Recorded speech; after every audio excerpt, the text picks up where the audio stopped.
Bem-vindos a mais uma edição do Beto no Mundo, que traz a diversidade cultural e natural do planeta. São 158 países percorridos nos 6 continentes,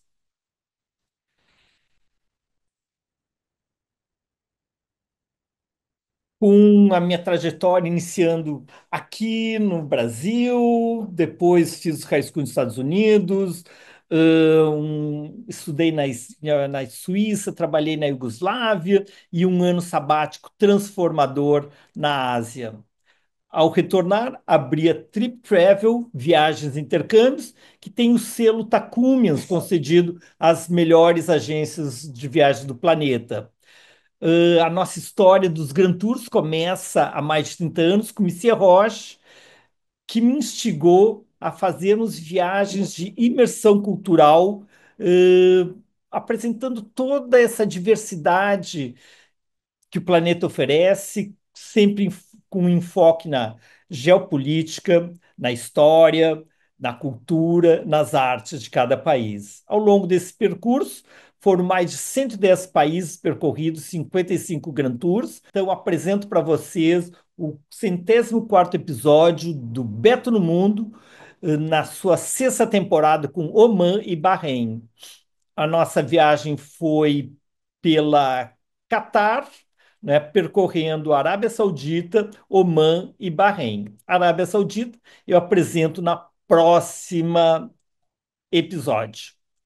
Então, este é o nosso guia, o Olav, que nos acompanhou desde o primeiro dia até as 2 semanas depois, desde Bahrein até a Arábia Saudita. E aí, Olav, o que tem para nos falar? Dia a todos, eu sou Olaf, sou da Letônia e agora eu trabalho aqui na Arábia Saudita. Eu estava viajando com Trip and Travel, agência de viagens. Eu estava fazendo Grand Tour pelo Oman, Bahrein e Arábia Saudita. Começamos nosso tour no Oman. Para mim, personalmente, é meu país favorito do mundo islâmico. E lá no Oman visitamos uns lugares muito interessantes. A gente podia ver a Grand Mosque, que fica no Muscat, capital do Oman. E depois, no mesmo dia também, visitamos Forte Niswa. Niswa é um lugar muito interessante, é uma das cidades mais grandes do Oman. Mais de 100 quilômetros de Muscat, que é a capital. E depois a gente tinha oportunidade muito legal provar camelo ah, durante o almoço. E eu acho que todos gostam. Então era uma experiência também muito legal. E depois também visitamos outros lugares, como Birkat Al-Muz. Birkat Al-Muz é uma cidade pequena, muito velha, mas porque é muito interessante, é um lugar muito tradicional, mas está incluído no listo dos lugares pelo Unesco. Por quê? Por sistema de irrigação que eles têm. Eles sabem como utilizar água com uma técnica muito eficiente, e essa técnica já existe por mais de 500 anos.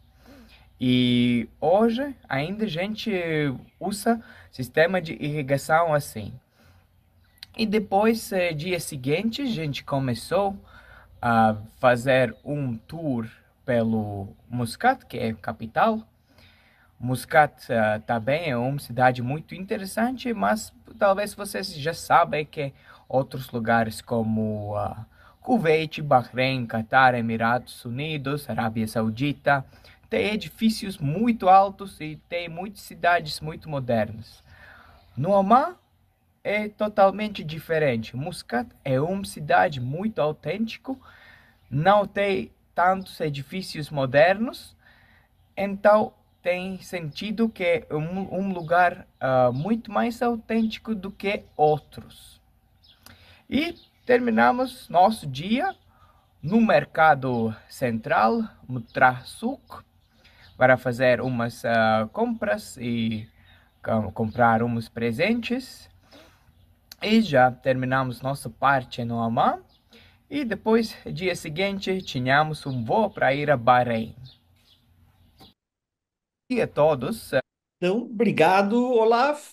Então, Omã, a capital é Mascate, a língua oficial é o árabe, é uma monarquia absoluta, maioria muçulmanos, né? Tem uma área de 300 mil quilômetros quadrados, uma população de 4,5 milhões de habitantes, um PIB de 24 mil dólares por pessoa, o 36º maior do planeta, e um bom índice de desenvolvimento humano.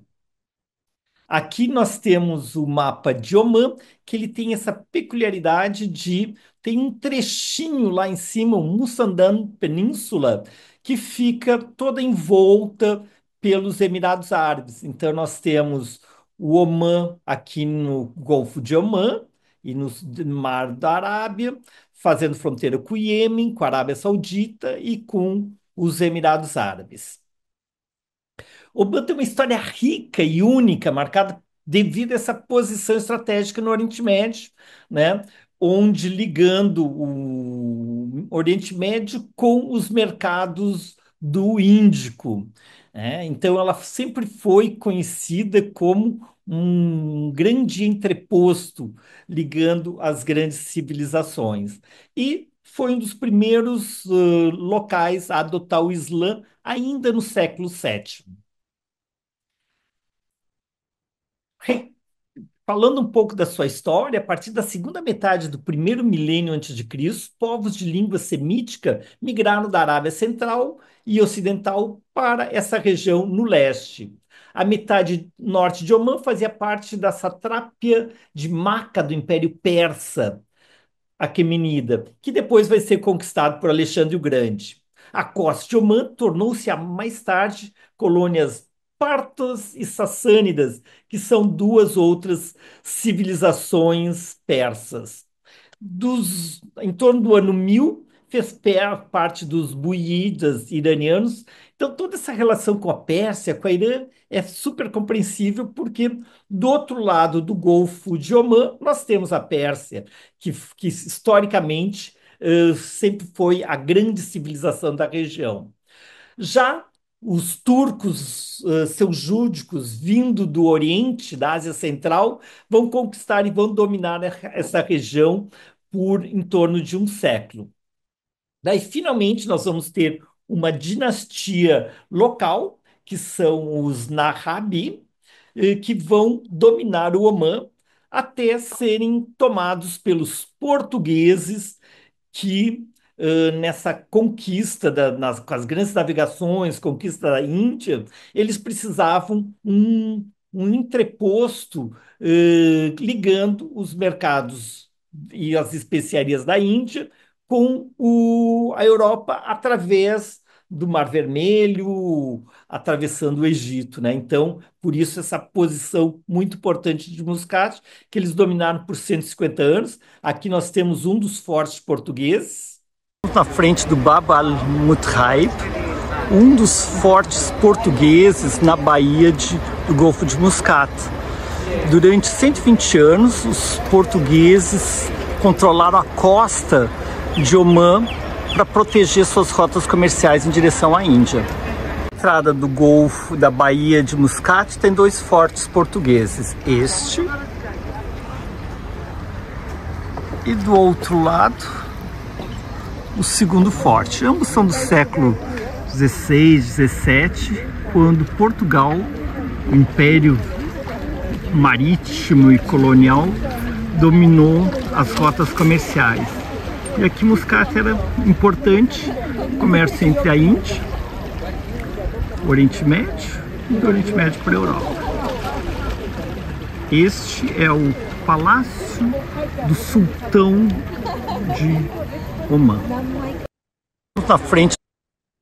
E Então, de 1650 a 1747, outro século, a dinastia Omani e Arubídas, eles vão retomar Omã dos portugueses e vão virar uma potência colonial. Inclusive, eles vão pegar outros portos portugueses. Então, nós temos aqui a região que hoje é o Omã, e toda nessa costa da Tanzânia, Zanzibar, tudo isso fazia parte desse império Yarubida. Então, ele era um grande império comercial, né? Entre outros, o, de- o deplorável comércio de escravos. Daí vai ter uma disputa, uma tentativa de intervenção da Pérsia e uma nova dinastia assume o poder, a dinastia Al-Said, que está no poder até hoje. De 1747 a 1856, nós temos o Império Mani, que eu mostro aqui em laranja, né? Ou seja, se expandiu de toda a costa, né? Do que é hoje Omã, Iêmen, Somália, Quênia, Tanzânia, né? E o bonitão que está aqui do lado é o Sultão Said Sultan, que governou por 50 anos, de 1806 a 1856, né? Levando a Oman a grande potência comercial regional com suas colônias ultramarinas, né? Lucrando com o comércio de escravos entre os coloniais tanto no Zanzibar, que a gente já comentou, como no atual Paquistão, no Baluchistão, né? Então, era uma grande rede comercial. Vai chegar um momento, né, que mudam as regras do jogo, nós temos a Revolução Industrial, a Grã-Bretanha não tem mais interesse em trabalho escravo, porque precisa uma mão de obra consumidora, né? Então ela proíbe a escravidão e com isso o sultanato, que dependia totalmente do comércio de escravos, né? Ele vai se enfraquecer, vai se dividir em duas partes. O Sultanato de Zanzibar, que permanece até 1964, quando ele passa a ser parte da Tanzânia, né? E o Sultanato de Muscat e Omã, que aqui nós temos os soberanos que sucederam ao longo deste um século. Finalmente, em 1891, além de tomar outras colônias, né, Omã passa a ser um protetorado britânico. O sultão controlava a costa ao redor de Muscat, enquanto o imã governava o interior de Nisa, que a gente vai mostrar para vocês. Em 1951, pelo Tratado de Omã, eles recebem a independência da Grã-Bretanha. E daí agora nós temos um famoso soberano. Em 1970, por um golpe de Estado, Qaboos bin Said depôs seu pai e com isso, ele reunifica o país, né? Então, nós temos a parte da costa, que era do sultão, a parte do interior, que era do imã. Ele unifica e ele traz a abolição da escravidão, estabelece uma estrutura governamental moderna e, com os petrodólares que vão surgir nesta época, lança um grande programa de desenvolvimento que atualiza as instalações nacionais de saúde. Quando o Cabuz assume o poder em 70, tinha duas escolas fundamentais. Não tinha escola, não tinha universidade, tinha um posto de saúde de missão estrangeira, e hoje nós temos os maiores estabelecimentos, tanto na área de educação quanto na saúde. Então, o país cresceu séculos, né, nessas décadas de Cabuz. Então, ele governou por mais tempo, né? Governou de 1970 a 2020, por meio século, né? E ele não deixou filhos, mas ele deixa um legado de modernização, implementação de reformas políticas, sociais e econômicas, além de promover uma política externa de neutralidade. Está aqui o nosso petit grupo, super qualificado, a Vera, o casal Saft, a Dani, a Terezinha, e Dentro das obras deixadas por Cabuz, nós temos o Royal Opera House. Royal Opera House de Muscat, o centro principal de cultura musical e de teatro e de ópera aqui de Muscat, a capital de Omã. Foi concluído em 2002, um presente do Sultão Cabus para a população local. Olha que lindo tudo, a arquitetura, os acabamentos, os materiais, assim, são incríveis. Aqui nós estamos no Centro Poder, na capital de Muscat. Em 11 de janeiro, com a morte do Cabuz, o primo dele, o Haitham bin Tariq, foi empossado como o novo sultão de Omã e deu continuidade ao legado de modernização e estabilidade dos países. Hoje, Omã é conhecido por sua política de neutralidade e por seu compromisso com a preservação das tradições culturais. Então, ele concilia modernização com desenvolvimento sustentável. E a gente viu por todo o país e chama atenção, né? Como o atual sultão eh, usa essa imagem de estar ligado ao último sultão para se fortalecer, para ter seu endosso. Então vocês veem pela vestimenta, pelo turbante, né? Essa ligação de símbolos, né? Entre o antigo e o atual. Então a gente está aqui na mesquita, na Grande Mesquita Al-Qabus, que é o pai da nação. Ele governou de 1970 a 2020. E é um período do renascimento, o grande florescimento de Omã, tanto cultural, econômica e educacionalmente. Então, bem-vindos ao Omã, nossa primeira visita aqui na Grande Mesquita com Olav e Silvia. Então a gente está, né? Então aqui somos recebidos com toda a elegância aqui do guardião da mesquita. Olha só o que é os detalhes, a limpeza, é assim, é impressionante a riqueza dos entalhes.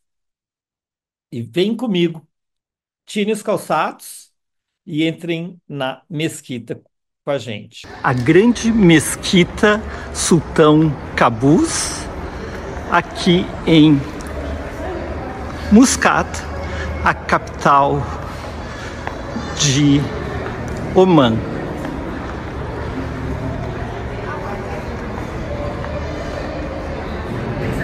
Uma riqueza de detalhes, com tapetes persas, lustres de Swarovski, decoração dos azulejos vindo diretamente do Irã também, madeira de teca de Mianmar. Capacidade para 7.000 fiéis. Jardins da Grande Mesquita Sultão Cabus. Capacidade para 21.000 fiéis aqui fora e outros 7.000 na parte interna, como sempre, com a mihrab voltada para a Meca. Então, conforme a gente vai avançando, a gente vai indo para o coração espiritual da Grande Mesquita, que é o coração espiritual do país. Aqui é o mihrab. Mihrab é sempre voltado para a Meca. E tem dentro do preceito do Islã, são 5 orações diárias. Ao amanhecer, ao meio-dia, quando está o sol a 45 graus, quando ele se põe e quando anoitece. Aqui nós vemos em cima a data no nosso calendário, 17 de fevereiro de 2025. Embaixo, a data no calendário islâmico, que é 19 de um determinado mês de 1446. Os muçulmanos consideram a Hégira, que é o ano de 622, quando Maomé sai de Meca para Medina, como o ano zero. Então, todas as mesquitas, hoje em dia em aplicativo nos celulares, né, as pessoas sabem os horários de todas as rezas, porque muda um pouquinho todo dia, porque é em função do sol. A rica decoração, trazida de elementos da Pérsia, os candelabros, só o tapete da sala de orações tem 1,7 bilhões de nós, né? Ele levou 4 anos para ser feito, né? Pelo trabalho de 600 artesãos. O peso total desse tapete, 21 toneladas. E de lá nós seguimos para o Museu Beit al-Bag. Foi ótimo porque nos mostra a história e os costumes locais. Aqui no Museu de Muscat, nós temos um setor dedicado ao incenso e à mirra.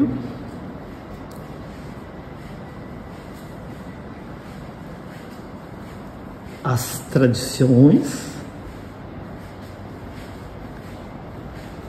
as vestimentas das mulheres, dos homens e o mapa que descreve a riqueza cultural e natural do país, além da árvore genealógica da família Al Said, com o sultão Al-Qabus e o sultão Haytham atual. Então, aqui o mapa. Nessa parte em verde é a região de onde tem plantações de mirra e incenso. Então, mirra e incenso são a seiva de árvores que sai como cristais, do qual era utilizado desde a antiguidade, né, para fazer o bom odor dos locais, para cerimônias religiosas. Então tem toda uma rota do incenso e da mirra, inclusive, né, dos reis magos que levam para Jerusalém como presente para o bebê Jesus, né? O incenso e a mirra, além do ouro, né? E aqui nós vemos as frankincense é peculiar desta região, tem algumas outras no planeta, mas majoritariamente é aqui do Iêmen e do sul do Omã. Aqui nós vemos, tem algumas regiões da Índia, né? No Iêmen, no Omã, parte da Somália e na Etiópia. A riqueza das portas do Omã, que depois também reflete no sultanato de Zanzibar, com as suas famosas portas entalhadas em madeira. O canjar é a peça que todo homem deve portar, né? Então é uma é uma joia e é uma arma, né? Aqui nós temos o canjar e os elementos decorativos, os adereços femininos.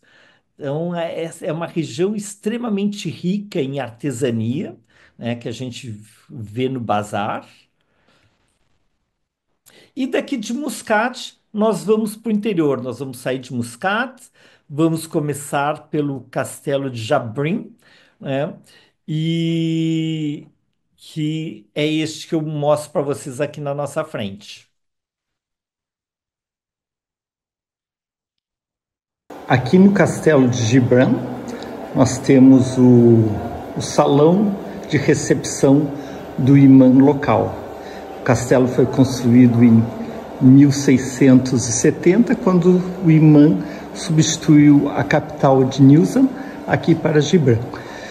Aqui no Castelo Gibran, de 1670, nós temos a Sala do Sol e da Lua.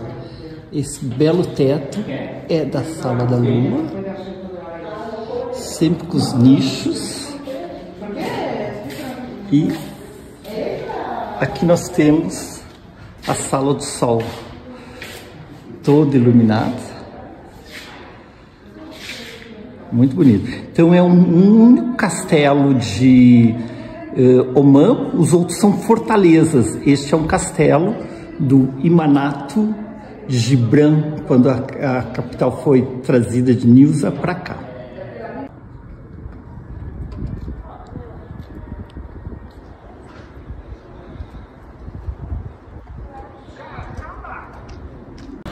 Castelo de Gibran, construído em 1670 pelo imã local, depois reconstruído no século XVIII. Ele é um castelo e não uma fortaleza, porque ele tem toda uma decoração interna. E olha só que bonitos os detalhes, né? Então, muito cênico.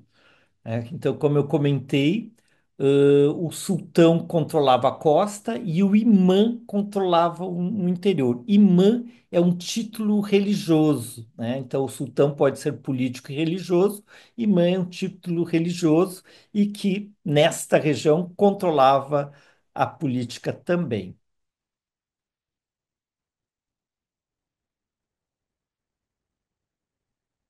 Castelo de Gibran, com as tamareiras, as montanhas ao fundo. Estamos a 2 horas de viagens de Muscat.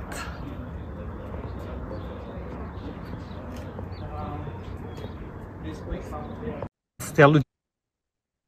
Então, de Jabrin Castle, a gente vai para o Ben Lafort, que parece saído de cenário de filme. Maravilhoso. Um oásis, o que que é um oásis? Um oásis é uma região que tem fontes naturais, né, de água, e com isso tem todo um bolsão verde no entorno que proporciona o assentamento de comunidades. Né? E ah, essa cidade, temos uma parte dela que está abandonada, com suas portas, é toda de adobe, e o seu castelo, a sua fortaleza imponente, né, que desponta no desse conjunto, a fortaleza de Barra. A fortaleza de Barla, no sultanato de Omã. As fortalezas que protegiam as rotas comerciais que ligavam a Índia, as especiarias da Índia, com os mercados do Oriente Médio. A cidade de Barla,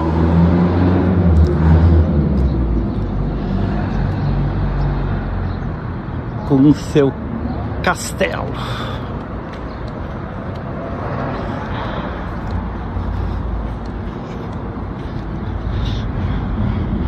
É muito cênico, né, gente? Totalmente cenário de filme. Então, Oman nos surpreende do primeiro ao último dia. Então, é toda essa parte do interior com castelos, fortalezas, até um Oryx, a gente que não existe, a princípio não existe mais na natureza. Esse é o Oryx, Esse é o Bambi. um animal símbolo do país. Daí chegamos em Nilza. Aqui o forte, vocês veem o grande torre circular.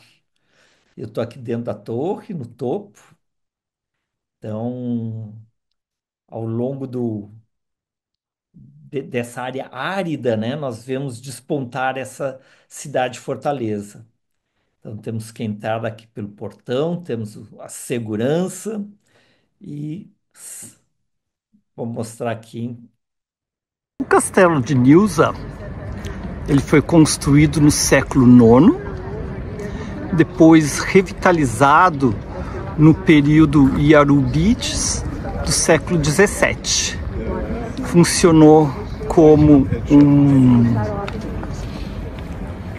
além de fortaleza, ali dentro uma mesquita, uma escola, e revitalizado agora e faz parte do patrimônio da Unesco.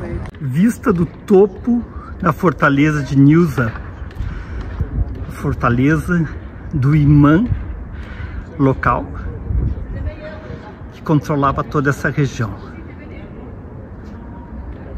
no interior do sultanato de Omã. Então aqui toda uma maquete, né, um recorte de como funcionava essa fortificação. E dentro, aqui os aposentos do imã. Aqui é a residência privada do imã de Nizzawa, no forte que leva o mesmo nome. Então, vários baús, onde eram transportadas as riquezas, né? Então, isso é um legado do povo nômade, né? Então, quando eles tinham que se deslocar, né, de um lugar ao outro, colocava-se no baú todos os seus principais pertences. É lindo, né? Então é uma região toda árida. Depois nós vamos ter uma região no topo das montanhas que nascem alguns rios e tem verde, né? Mas a maior parte a gente viu extremamente árida. E o Olaf falou das ruínas de Birka Almus, que é tombado patrimônio histórico, famosa pelos aquedutos, pelos canais de irrigação, né, que possibilitam esse verde dentro do deserto. Estamos aqui nas ruínas de Birkal Almund, uma cidade de adobe, no interior do sultanato de Omã. Tá terminando o dia.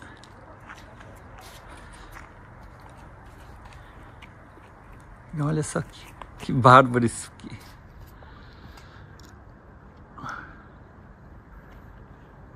Beto Conte, Grand Tour. Ah, lá tem tipo uma pontezinha. Península Arábica para você. Desculpa, Beto. Muito lindo. Adoro isso. Então, o Oryx, um bovídeo, né, nativo das áreas desérticas e de estepes da Península Arábica. Ele é lindo, né? E a gente sempre diz que é muito legal passar o dia visitando novidades, aprendendo a história, a cultura local, mas no final do dia é bom estar numa boa casinha. Essa foi a nossa casinha humana, o Jumeirah Muscat Bay, com as decorações, os quadros maravilhosos nas paredes que me encantam, né? E uma localização privilegiada junto da água, junto do mar. Muito bom começar o dia assim, com céu azul, na sombra das tamareiras.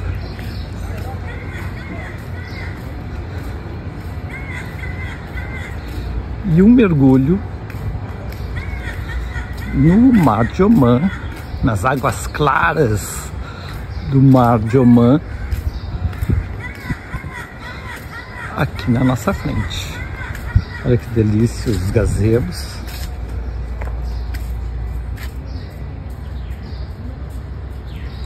Até logo mais. As praias de areias claras, mar azul, na Baía de no Mar de Omã, aqui na Baía de Muscat, na Península Arábica. Um paraíso. Delícia, né? E vamos dar uma navegada? Me acompanhe, coloque ah, os coletes salva-vidas.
Que belo passeio.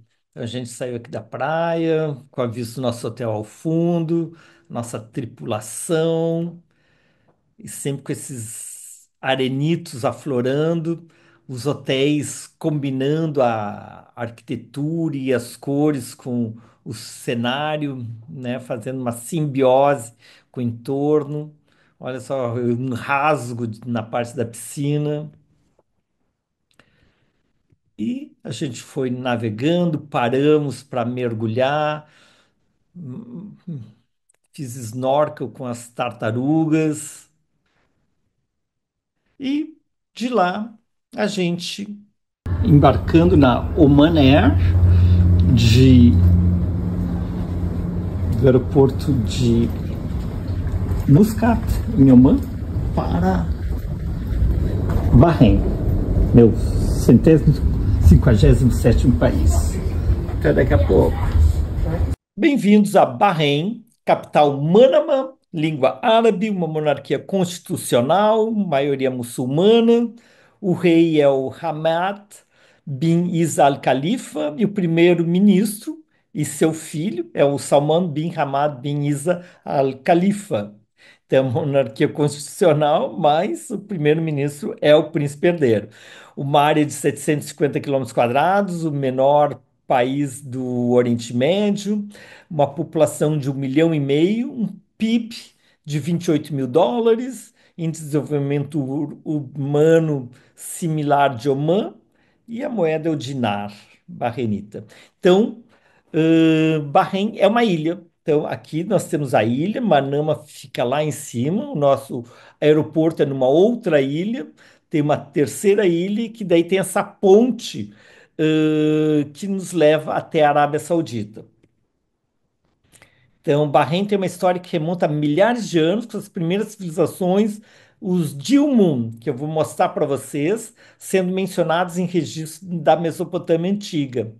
O arquipélago, pela sua localização, um centro comercial importante entre as civilizações do Oriente e do Ocidente.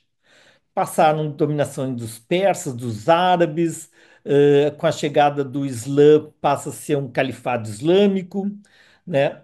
Durante os séculos seguintes, ele Ele experimentou uma série de governantes locais, interferências externas. No século XVI, foi tomado pelos portugueses, mas foi logo libertado pelos persas. E no final do século XVIII, a família Al-Khalifa se estabeleceu no poder, iniciando uma dinastia que ainda governa o país. 1820, tornou-se um protetorado britânico, sendo parte, eh, permanecendo parte do Império até 1971. Nessa época, o país vai se destacar até então pelo comércio de pérolas e pela sua crescente importância geopolítica no Golfo Pérsico. O comércio de pérolas eh, vai desaparecer com as pérolas produzidas no Japão, né? Mas encontramos petróleo, né? Então, com isso, vai facilitar a modernização do país. Aqui nós temos o avô, o pai e o filho, a sequência da família no poder. Então, o rei Hamad bin Isa Al Khalifa, né, em 2002, a Bahrein se torna uma monarquia constitucional com a introdução de uma nova constituição no reinado dele, né? Então, embora o país tenha buscado reformas, uma maior democratização, enfrenta desafios políticos. Durante a Primavera Árabe de 2011, 12, teve grandes confrontos, né? E graças ao apoio militar saudita, né, eles conseguiram se manter no poder, né? Este é o príncipe herdeiro e primeiro-ministro, Salman bin Hamad bin Isa Al Khalifa. E é interessante eu acho essa jogada, porque sempre tem disputa de poder, né, na transmissão entre um pai, um filho, um sobrinho, né? Então, o primeiro-ministro já vai entrando e o príncipe herdeiro já vai entrando na administração do país para ter um endosso natural nessa transferência. E aí, Olavo, o que que nos conta? Quando chegamos no Bahrein, tínhamos um passeio pela cidade, pelo mercado, para ver que coisas eles vendem, para ver como os bahreinis fazem as compras deles. E depois, o dia seguinte, viajamos pelo país. Bahrein é um dos países mais pequenos do mundo, tem mais ou menos 700 quilômetros quadrados, mas a população é grande, a população é quase 2 milhões, então é um dos países mais densos do mundo. No Bahrein visitamos Al Fatih, a mesquita grande, é a mesquita mais grande do país, e tínhamos um guia lá, nos explicou sobre Islã, sobre religião. E depois visitamos o Museu Nacional. O Museu Nacional é muito grande e é possível ficar lá no dia inteiro, mas não tínhamos tanto tempo. E depois visitamos a Forte do Bahrein, também é um lugar muito legal. Tem vista muito boa sobre a cidade, sobre Manama, que é a capital. E depois visitamos a Árvore da Vida. Não tem nada perto de lá, sul deserto, mas tem uma árvore que tem mais de 400 anos. E é um lugar onde gente gosta de fazer acampamento, ficar pela noite com fogo, fazer churrasco. É um lugar muito bom para relaxar ao lado da natureza. E também Bahrein é o país mais liberal dos países do Golfo. Já 50 anos atrás e mais, era comum visitar Bahrein para pessoas de Arábia Saudita, de Catar, Kuwait, outros países aqui que são mais conservadoras, porque lá tem álcool, tem outras coisas. Em geral, é uma sociedade mais livre. Por isso, usualmente, pessoas do mundo ocidental gostam de morar lá mais. Quando Obrigado, Olavo. Então, aqui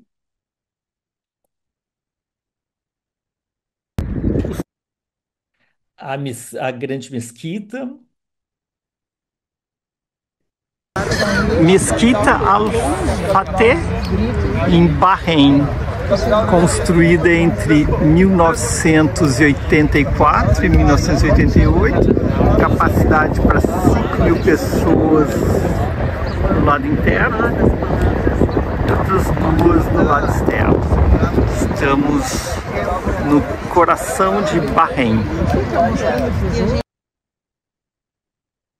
E por dentro ela é maravilhosa.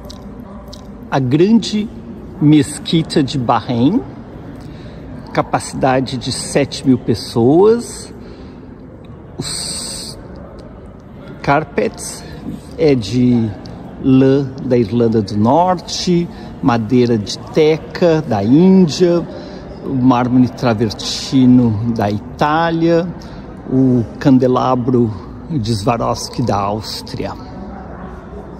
Toda mesquita tem o mihrab, que é a indicação de Meca, e ela tem essa forma cônica ali para formar o eco junto com a cúpula. E aqui nós temos o mahrab, que é onde o imã conduz as rezas. E sempre são 5 rezas por dia. A primeira é entre o amanhecer e o nascer do sol, a segunda ao meio-dia, a terceira quando o sol está a 45 graus, a quarta no pôr do sol e a quinta ao anoitecer. Estamos na grande mesquita de Bahrein, no Golfo Pérsico. E a árvore da vida, no meio do deserto de Bahrein, plantada no início do século XVIII, num entorno totalmente desértico, então se acredita que tem o lençol freático logo aqui abaixo. E no entorno, poços de petróleo, extração, e chegamos ao maravilhoso Bahrain National Museum, e onde eu levo vocês para as tumbas de Dilmun. Melanie Munzer, arqueóloga-chefe, amiga de Amy Saft, nos recebeu pessoalmente.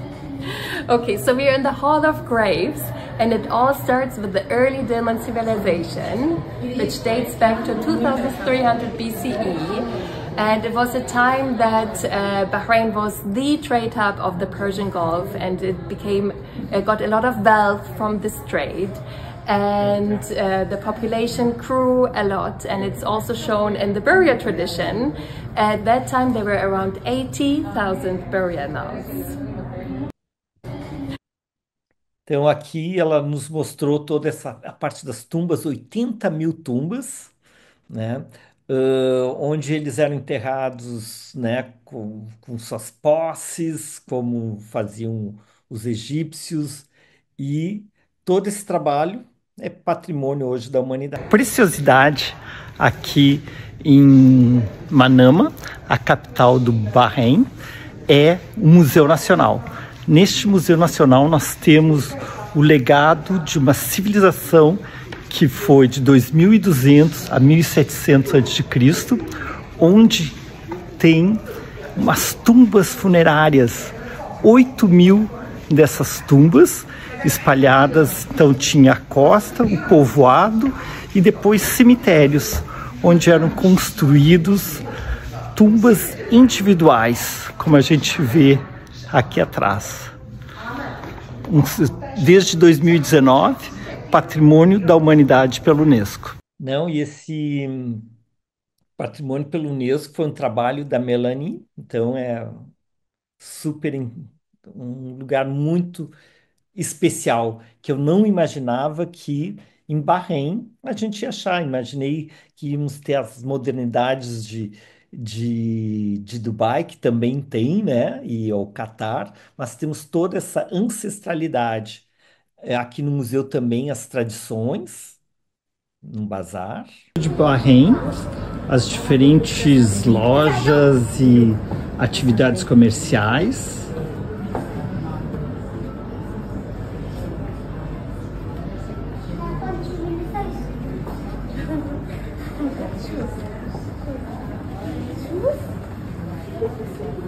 Muito legal esse museu. E, além disso, Bahrein era famoso e toda essa costa do Golfo da Pérsia, né, pelas suas pérolas. Então, era um trabalho extenuante, né, o mergulho das conchas para buscar as pérolas, que eu vou mostrar um pouquinho para vocês. O comércio das pérolas aqui no Golfo Pérsico remonta a milhares de anos, por ter uma base das conchas pouco profunda, que permite o mergulho, e vai prosperar até 1920, quando o desenvolvimento de cultivo de pérolas se dá no Japão e essa indústria desaparece comercialmente. Graças ao petróleo, tanto Bahrein quanto os demais estados que dependiam do comércio da pérola vão reviver suas economias. E no museu temos também o Bahrein Annual Fine Arts Exhibitions, desde 1972, onde a gente pôde prestigiar a arte local. Aqui as pinturas em óleo, né, acrílico, desculpa, da Salman Al-Waraib, maravilhosa, né? Então, a Rena Knight preparando a mulher para o casamento, e o Abbas Al-Moussaoui, muito bom, delicado, ele insinua, maravilhosas pinceladas. Daí a gente almoçou no Alhambra e de tarde nós vimos o porquê que essa região sempre foi habitada. Bahrein, que é uma ilha, ela tem grandes fontes de água doce que vêm de lençóis freáticos subaquáticos e aflora na água. Aqui nós estamos numa área de maré baixa e a gente consegue vê-los. E foi isso que proporcionou ao longo de milênios que tivéssemos uma ilha verdejante e com isso um entreposto importante entre o Oriente Médio, né, a Mesopotâmia e o Oceano Índico. Maravilhosa. E aqui nós estamos, então, em Manama, em Bahrein, junto ao forte. E lá vocês veem a cidade moderna, contemporânea, e aqui o sítio arqueológico do Forte de Bahrein. Então, do lado o forte e antigamente o porto de Djimum, uma civilização que se desenvolveu do terceiro milênio ao segundo milênio antes de Cristo, com essa posição maravilhosa onde nós passamos o final da tarde. O contraste da cidade moderna com o oásis e o Museu Khalat al-Bahrein, que nos leva ao sítio arqueológico, tombado pela Unesco desde 2005, com todas essas ruínas, né, dessa grande civilização há 4.000 anos atrás, 4 a 5.000 anos atrás. aqui é o sítio arqueológico do antigo porto e forte de Dilmun, uma civilização ligada ao mundo da Mesopotâmia, que existiu de 2500 a 1700 a.C., que a gente visitou no Museu Nacional e aqui nesse fantástico sítio arqueológico. Lá atrás, a modernidade dos prédios de Manama, capital de Bahrein. Então temos do século 21 até 2700 a.C., uma viagem no tempo aqui em Bahrein. E as superposições de utilizações, né? Então, desde Dimun, que está aí, continua sendo pesquisado, né? E até o forte, que daí já é o forte do período português. O forte português do século, construído entre o século XV e XVII, para proteger as rotas comerciais do Império Colonial Português, com as especiarias da Índia até a Mesopotâmia. Lindo, lindo, lindo. Maravilhoso, né? Então daí a gente entra por essa porta, deixa o século XXI lá atrás, entramos no século XVII e sempre tem essa interface entre esses dois momentos, 4 séculos à parte, né, que faz de Bahrein tão única. As ruínas do forte português, construído entre o século XV e o século XVII, para proteger as suas rotas comerciais entre o Oriente Médio e as Índias. Ao fundo, a cidade moderna de Manama, capital do reino de Bahrein. E aqui embaixo, camadas de civilizações superpostas, indo até a civilização Dilmun, que floresceu de 2200 a 1700 a.C., nas grandes rotas comerciais que ligavam a Mesopotâmia com as civilizações do Índico. Um cidadão local observando as ruínas, e é muito legal porque todo no entorno é utilizado como parque. Então as pessoas vêm caminhar no final da tarde, fotografar, trazem as crianças, até a cavalo tem um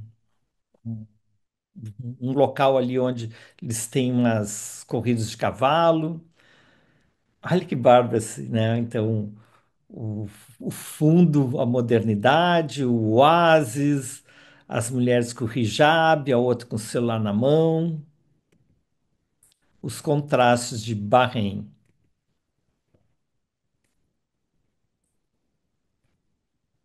Essa luminosidade maravilhosa do final do dia.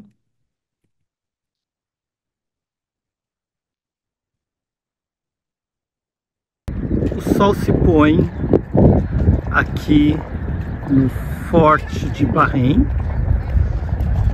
uma fortaleza que existe desde os primórdios, na época de Diman, uma civilização de 3.000 anos atrás, até o Forte Português, aí construído no século XVI. O sol se pondo, também a gente termina a nossa apresentação. Espero que tenham gostado dessa viagem pelo tempo e espaço, percorrendo o Omã, o Sultanato de Omã e o Reino de Bahrein.